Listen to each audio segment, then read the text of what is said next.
Namaste sabhi ko. Welcome to the Sharing Stories podcast. In this channel, we discuss books. Today we have Vardhan by Munshi Premchand और आज हम मुंशी प्रेमचंद की 1912 में आई एक ऐसी किताब पर चर्चा करने वाले हैं जो जिसे पढ़कर सच में आपको अपने आसपास की सोसाइटी थोड़ी अलग नजर आने लगेगी। हाँ, बिल्कुल।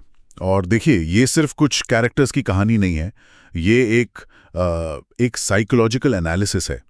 भाग्य क्या है, इंसान का दर्द क्या है, और सबसे बड़ी बात, ये कहानी एक सदी से भी ज्यादा पुरानी होने के बावजूद आज भी उतनी ही रेलेवेंट है। वही तो मुझे लगता है इस पूरी कहानी का जो सेंट्रल आइडिया है ना, वो बहुत ही डिस्टर्बिंग सा सवाल उठाता है, जिसे हम सोसाइटी में एक आशीर्वाद कहते हैं या एक बहुत बड़ी सक्सेस मानते हैं। क्या वो वाकई में एक गिफ्ट होता है? सही कहा। या फिर वो अपने साथ उम्मीदों का एक इतना बड़ा पहाड़ लेकर आता है जिसके नीचे इंसान की अपनी खुद की पहचान दबकर रह जाती है। वरदान जो किताब है वो इसी कॉन्फ्लिक्ट पर आधारित है। डिजायर्स और ड्यूटी के बीच की जो जंग होती है ना, जहां जीत और हार दोनों की कीमत चुकानी पड़ती है। एग्जैक्टली। तो अगर कहानी की शुरुआत की बात करें, इसका जो टाइटल है वरदान, वही अपने आप में एक बहुत बड़ी आयरनी है ना। हाँ, बहुत बड़ी आयरनी है। कहानी के जो मेन कैरेक्टर्स है, प्रताप चंद्र और विरजन, उनकी लाइफ वही से शुरू होती है। Bring your book to life with AI. Plotsformovies.com helps you create movie-like trailers for your book, allowing filmmakers to visualize your story, just the way you imagined it while writing. Enhance the storytelling experience to a whole new level with realistic characters, immersive voiceovers, and cinematic sound effects. No more boring stock images or generic clips. Captivate your audience, spark curiosity. Make readers and filmmakers eager to explore more. Plotsformovies.com, where your story becomes cinema. देखिए, प्रताप चंद्र का जन्म कोई normal बात नहीं थी उस time. उसकी माँ ने देवी अष्टभुजा की बहुत कठोर तपस्या की थी, तब जाकर उन्हें ये बेटा मिला था, एक वरदान के रूप में। अच्छा, तो शुरुआत से ही उस पर एक टैग लगा दिया गया था। बिल्कुल। और वहीं से वो बीज बो दिया जाता है जो आगे चलकर उस पर एक बहुत बड़ा मेंटल प्रेशर बनने वाला है। प्रेमचंद यहाँ सोसाइटी की उस सोच पर चोट करते हैं जहाँ किसी बच्चे को एक नॉर्मल इंसान की तरह जीने ही नहीं दिया जाता। हाँ, क्योंकि अगर कोई मन्नत का बच्चा है तो उससे एक्सपेक्टेशंस वैसे ही बहुत हाई होती हैं। एग्जैक्टली।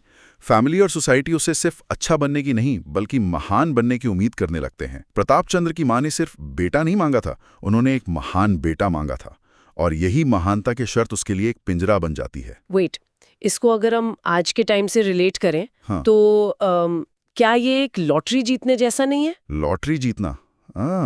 इंटरेस्टिंग। कैसे? देखिए, जब कोई रातों रात बहुत बड़ी लॉटरी जीत लेता है तो बाहर से सबको लगता है कि इसकी लाइफ अब सेट है, सब जगह पार्टी हो रही होती है।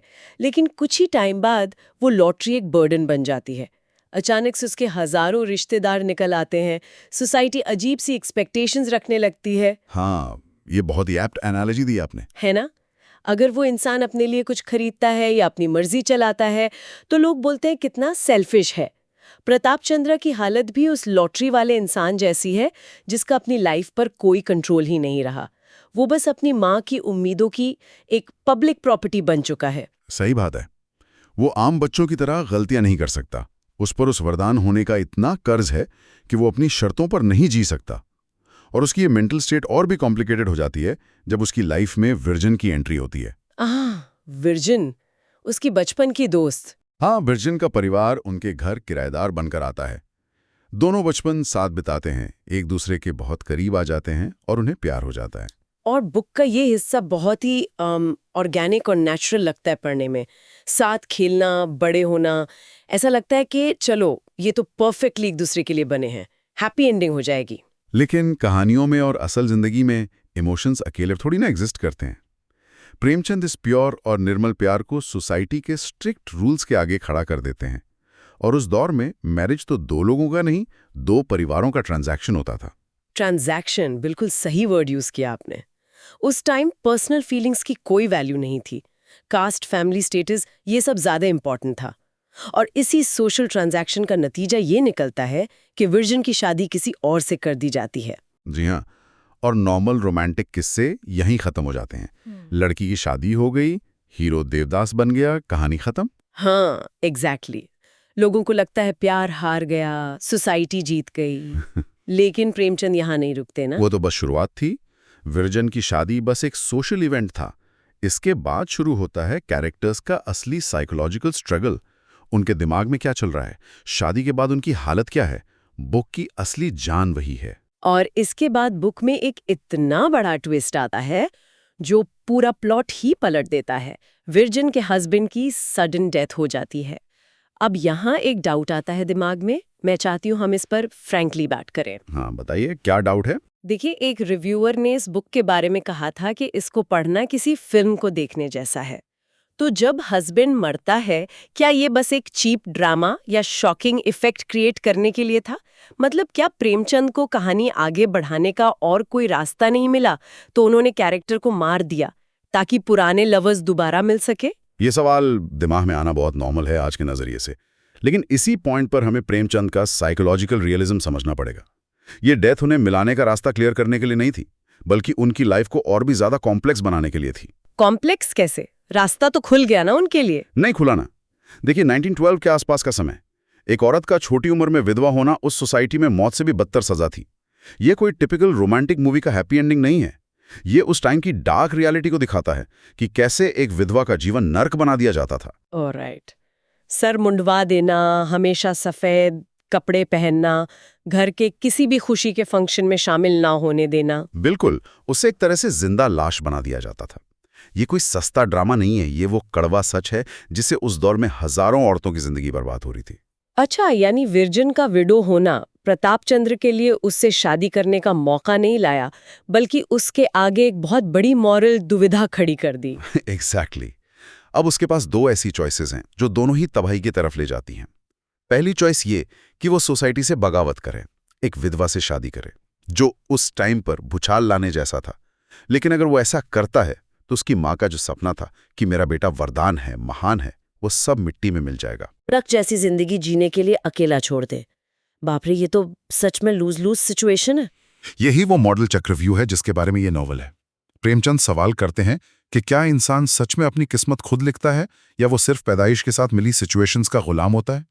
विरजन इसलिए दुख नहीं झेल रही क्योंकि वो बुरी है, और प्रतापचंद्र इसलिए नहीं तड़प रहा कि वो डरपोक है। तो फिर दुख क्यों है? वो दोनों इसलिए दुख झेल रहे हैं क्योंकि वो एक हाईली इम्परफेक्ट और क्रूअल सोसाइटी में नैतिक रूप से, मतलब मॉडली सही काम करने की कोशिश कर रहे हैं। वाओ, ये एक्चुअली कितनी गहराई वाली बात है कि कभी-कभी इंसान की ट्रेजेडी उसकी वीक होने से नहीं आती, बल्कि अच्छा बनने की चाहत से आती है। जब आप अपनी कॉन्शियंस और सोसाइटी के रूल्स के बीच फंस जाते हो, तो डिसीजन चाहे कोई भी लो, चोट आपको ही लगेगी। सही कहा। इंसान जब ड्यूटी और अपनी डिजायर्स के बीच फंसता है तो उसे अपने ही किसी हिस्से की कुर्बानी देनी पड़ती है, और वरदान इसी कुर्बानी की दास्तान है। इस नॉवल में सोसाइटी के बनाए खोखले रूल्स ही सबसे बड़े विलन हैं। मैं ये सोच रही थी कि 1912 के आसपास जब सोसाइटी इतनी ज्यादा कंजर्वेटिव थी, किसी का इन सब टॉपिक्स पर खुलकर लिखना कितनी बड़ी बात रही होगी। ऐसी रिबेलियस बातें लिखने वाले राइटर के खुद के एक्सपीरियंसेस कैसे रहे होंगे? देखिए, मुंशी प्रेमचंद, जिनका असली नाम धनपत राय श्रीवास्तव था, उन्होंने ये सब दूर से बैठकर ऑब्जर्व नहीं किया था। उनका जन्म 31 जुलाई 1880 को वाराणसी के पास लम्ही गांव में हुआ था, और उनका बैकग्राउंड कोई बहुत अमीर या प्रिविलेज नहीं था। मतलब उन्होंने पॉवर्टी और स्ट्रगल अपनी आंखों से देखा था। बिल्कुल। उनका परिवार आर्थिक रूप से काफी संघर्ष कर रहा था। उन्हें टॉपिक्स कहीं ढूंढने नहीं पड़े, उन्होंने ये दुख और अभाव रोज जिया था। जब एक राइटर ऐसी पॉवर्टी, कर्ज और सोसाइटी की इनइक्वालिटीज को डायरेक्ट फेस करता है ना, तो उसकी कलम से फिर फेरीज या राजा महाराजाओं की कहानियां नहीं निकलती। वही तो, क्योंकि उस टाइम के हिंदी लिटरेचर में या तो तिलिस्म था या फिर मैजिकल दुनिया की कहानियां थीं। लोग बस एंटरटेनमेंट चाहते थे, रियलिटी से भागना चाहते थे। लेकिन धनपत राय ने तो जैसे पूरा ट्रेंड ही पलट दिया। हाँ, और उनकी राइटिंग की जर्नी 1901 में शुरू हुई थी। उनका पहला छोटा नॉवल जो था असरार माबिद, मतलब सीक्रेट्स ऑफ गॉड्स अबोर्ड, हाँ, वो उर्दू में आया था 1903 से 1905 के बीच। फिर बाद में वो हिंदी में आए। लेकिन उनका सबसे बड़ा कंट्रीब्यूशन भाषा बदलना नहीं था, उन्होंने लिटरेचर का फोकस बदला। उन्होंने सोसाइटी के निग्लेक्टेड और मार्जिनलाइज्ड लोगों को हीरो बनाया। एक गरीब किसान, एक विधवा औरत, एक मजदूर, जिसे आज हम सोशल रियलिज्म कहते हैं। एग्जैक्टली। समाज को बिना किसी फिल्टर के दिखाना। उसमें उन्होंने प्रोस्टिट्यूशन की रियल वजह दिखाई, दहेज प्रथा कैसे फैमिलीज को बर्बाद करती है, और चाइल्ड विडोहुड, जिसका सीधा रिलेशन विर्जन के कैरेक्टर से है। उन्होंने लोगों को उन हार्श रियलिटीज से फेस टू फेस खड़ा कर दिया जिनसे वो मुंह फेरा करते थे। तभी तो विरजान का कैरेक्टर इतना रिलेटेबल लगता है। वो किसी राइटर की इमेजिनेशन नहीं, बल्कि उस टाइम की हजारों लड़कियों की आवाज थी। प्रेमचंद अपने राइटिंग को जैसे एक टूल की तरह यूज कर रहे थे, तभी शायद आज 1936 में उनके निधन के बाद भी उनकी किताबें इमॉर्टल हैं। गोदान, गबन, निर्मला, लिस्ट बहुत लंबी है। बिल्कुल, क्योंकि उन्होंने ह्यूमन इमोशंस की उस यूनिवर्सल सच्चाई को छुआ था जो कभी नहीं बदलती। टेक्नोलॉजी कितनी भी एडवांस हो जाए, पर आज भी लव और ड्यूटी के बीच जो कॉन्फ्लिक्ट होता है या सोशल प्रेशर का जो भार होता है, वो वैसा ही है। लोगों को आज भी उन कैरेक्टर्स में अपनी घुटन महसूस होती है। अगर हम आज की इस डीप डाइव को कंक्लूड करें, तो वरदान का सबसे बड़ा मैसेज क्या है? मुझे लगता है वो ये सिखाता है कि आपकी असली वर्थ इस बात से डिसाइड नहीं होती कि सोसाइटी ने आपको कितना लंबा चौड़ा टाइटल या सक्सेस दिया है, या भाग्य से आपको क्या वरदान मिला है। सही वजह में इंसान की महानता इसमें कि वो मुश्किलों और इतनी तगड़ी मॉरल टेस्टिंग में भी अपनी ह्यूमैनिटी, अपनी कंपैशन ना खोए। जो सोसाइटी को आशीर्वाद लगता है, वो अंदर से एक स्लो पॉइजन भी हो सकता है। उन हालातों में अपने आप को टूटने से बचाना ही सबसे बड़ी सक्सेस है। कितनी गहरी बात है ये। We at sharingstories.in are showcasing books by Indian authors through the hashtag Pushing Indian Authors campaign. This content is supported by plotsformovies.com, an AI-enabled book trailer platform where you can watch 1-minute trailer of the book to understand the book better before you buy it. बिल्कुल, ऐसे platforms बहुत जरूरी हैं इन कहानियों को आज के readers तक पहुंचाने के लिए। हाँ, और हमारे सुनने वालों से एक रिक्वेस्ट है, अगर आपको ये डीप डाइव पसंद आई और आप वरदान और प्रेमचंद की सोच के इस सफर से कुछ सीख पाएं, तो कृपया इस चैनल को सब्सक्राइब करके अपना सपोर्ट जरूर दें। आप इस अमेजिंग किताब को खुद एक्सपीरियंस कर सकते हैं डिस्क्रिप्शन में दिए गए लिंक से इसे परचेज करके। साथ ही हमें कमेंट सेक्शन में जरूर बताएं कि इंडियन ऑथर्स की लिखी हुई आपकी फेवरेट बुक कौन सी है, हम जानना चाहेंगे। और चर्चा को खत्म करने से पहले उस मेन थॉट पर वापस चलते हैं। हमने बात की कि हर वरदान अपने साथ एक ना दिखने वाला बोझ लाता है। तो आज की इस फास्ट पेस्ड मॉडर्न सोसाइटी में सोच के देखिए, हमारी जिंदगी का ऐसा कौन सा वरदान या सक्सेस है जो बाहर से सबको बड़ा अट्रैक्टिव लगता है, लोग जिसे अचीवमेंट मानते हैं, लेकिन एक्चुअल में वही सक्सेस अंदर ही अंदर हमारी शांति और हमारी आज़ादी छीन रहा है। इसे सोचिएगा ज़रूर।